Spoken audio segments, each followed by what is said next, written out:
Hello students, आज हम marketing research की क्लास में विपणन निर्णय को प्रभावित करने वाले घटक के बारे में पढ़ेंगे। फैक्टर अफेक्टिंग मार्केटिंग डिसीजन कि विपणन निर्णय को कौन कौन से तत्व प्रभावित करते हैं। इसमें सबसे पहला है वस्तु का स्वभाव, नेचर ऑफ द प्रोडक्ट।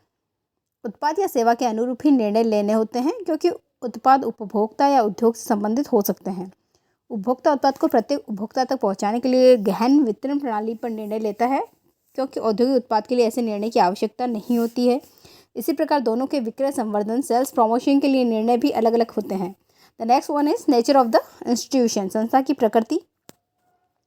संस्था का स्वभाव भी विपणन निर्णय को प्रभावित करता है। इसमें संस्था की आर्थिक स्थिति, कर्मचारी की शक्ति, उत्पादन की शक्ति आदि को सम्मिलित किया जाता है। जिन संस्थाओं की वित्तीय स्थिति सुदृढ़ होती है वह नए उत्पाद या विविधीकरण या विकास के बारे में तुरंत निर्णय ले सकते हैं, जबकि छोटी संस्था सीमित संसाधनों के कारण ऐसा निर्णय नहीं ले पाती है।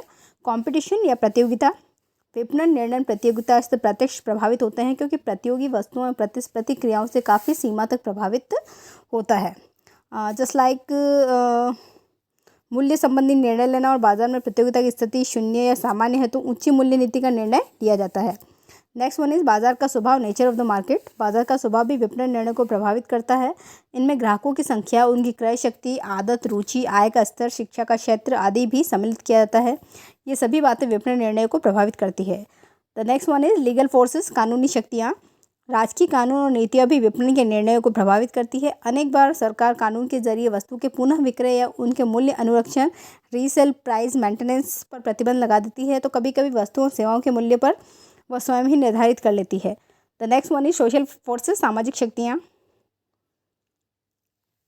विपणन निर्णय सामाजिक शक्ति और मूल्यों से भी प्रभावित होते हैं। सामाजिक मूल्य, संस्कृति, रहन सहन का स्तर, भौतिकता, अध्यात्मवाद आदि को उसमें शामिल किया जाता है। रोनाल्ड एम विर्ट्स ने विपणन निर्णय को प्रभावित करने वाले घटकों को नियंत्रणीय और अनियंत्रणीय चलों के रूप में बताया है। नियंत्रणीय चल के अंदर आएगा लक्षित बाजार का चयन करना, वितरण की वाहिका, चैनल्स ऑफ डिस्ट्रीब्यूशन, संवर्धन के उपाय, कीमत निर्धारण करना, निर्माण एवं पैकेजिंग की व्यूह रचना क्या होगी, ये सब इसमें नियंत्रणीय चल में डिसाइड किया जाता है। अनियंत्रणीय चल, इसमें कानूनी शक्तियाँ, टेक्नोलॉजिकल फैक्टर्स, सामाजिक चल और प्रतिस्पर्धी क्रियाएं शामिल की जाती है। फिर हम नेक्स्ट जो बात करेंगे वह है विपणन से संबंधित या विपणन निर्णय से संबंधित समस्याएं कि विपणन को अपनाते समय किस प्रकार की समस्या का सामना करना पड़ता है। द फर्स्ट वन इज व्यावसायिक समस्याओं की तुलना में विपणन क्षेत्र की समस्या को पहचानना तथा उसका निवारण करना, निर्णय लेना काफ़ी जटिल होता है। उत्पादन की तुलना में विक्रय या विपणन के निर्णय का सही अनुमान नहीं लगाया जा सकता। विपणन निर्णय हेतु प्राय पर्याप्त सूचनाओं का अभाव ही रहता है। विपणन निर्णय अनेक नियंत्रित अनियंत्रित चलों द्वारा प्रभावित होते हैं, जिसमें सामाजिक, आर्थिक, वैधानिक, सांस्कृतिक और धार्मिक घटक इसमें प्रमुख होते हैं, अतः निर्णय और जटिल हो जाता है। विपणन के क्षेत्र में विकसित हो रही नवीन प्रवृत्तियों जैसे कि प्रत्यक्ष विपणन, ई मार्केटिंग, ई कॉमर्स, इंटरनेट विज्ञापन, ग्लोबल विपणन आदि उपभोक्ताओं के क्रय व्यवहार में हो रहे तीव्र गति से परिवर्तनों के द्वारा विपणन निर्णय का कार्य और अत्यधिक कठिन होता जा रहा है। विपणन समस्या अनियमित व महत्वपूर्ण प्रभाव रखती हैं, अतः उन पर स्वतंत्र निर्णय लिया जाना काफ़ी जटिल होता है और असंभव ही होता है। विपणन समस्याओं के महत्वपूर्ण व अनियमित अंतराल से उत्पन्न होती है, उस पर स्वतंत्र निर्णय लिया जाना काफ़ी कठिन हो जाता है।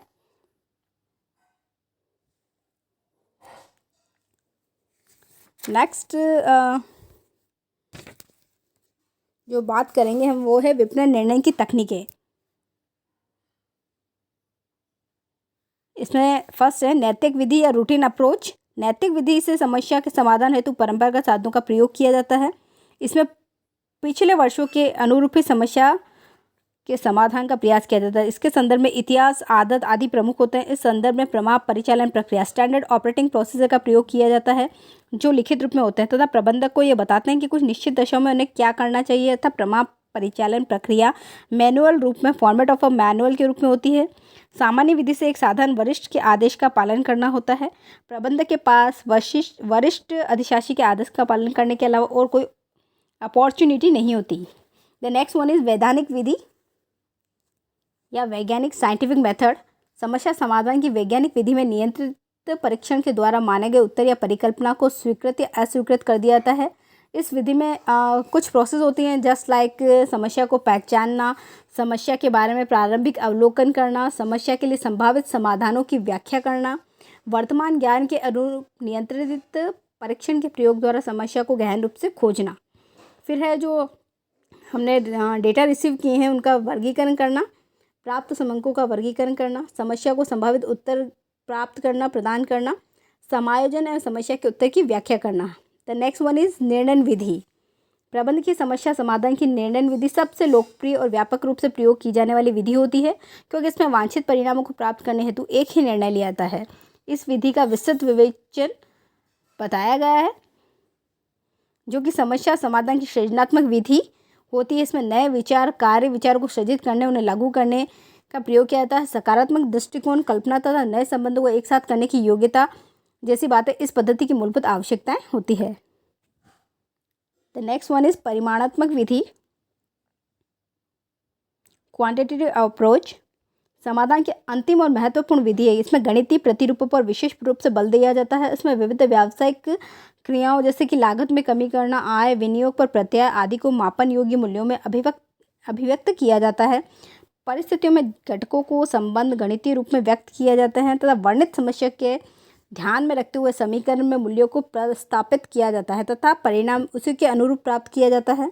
इस पद्धति के उपयोग में कंप्यूटर उसी समय सहायक होता है जहां गणितीय मॉडल काफ़ी जटिल होता है, जहां पर गणना की मात्रा काफ़ी ज़्यादा होती है। Thank you. नेक्स्ट क्लास में हम जो टॉपिक पढ़ेंगे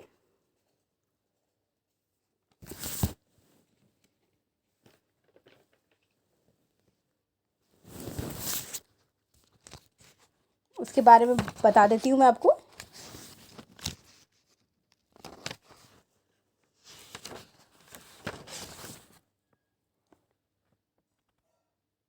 वो पढ़ेंगे हम problem identification and research design की विपणन प्ररचना क्या होती है, इसका समस्या का समाधान कैसे किया जाता है,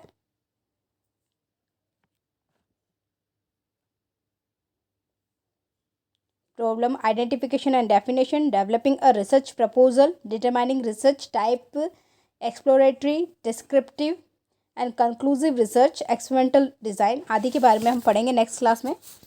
थैंक यू।